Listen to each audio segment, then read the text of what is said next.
అన్నపానేంధనమయో రసప్రాణవివర్ధనః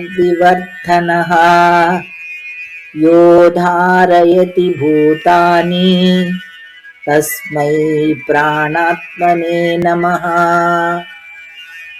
ఎవడు వ్రీహ్యాదులయన్న స్వరూపుడై జలాది పానీయముల నొసంగుచు వానిని జీర్ణింపజేయు దీప్తి అయి జఠరాగ్ని రూపమున వర్తించుచు సప్తధాతువులకు చర్మము, రక్తము, మాంసము, నరములు, శల్యములు, మూలికలు, వీర్యము అను వానిని ప్రాణము, అపానము, వ్యానము, ఉదానము, సమానము అను పంచప్రాణములను వర్ధిల్లందించుచు తుష్టిని, పుష్టిని, బలమును కలిగించుచు సర్వభూతములను దేహదారులుగా నుండి జీవయాత్ర చేయ భరించుచున్నాడో అట్టి పంచప్రాణ స్వరూపుడగు నారాయణునకు నమస్కారము.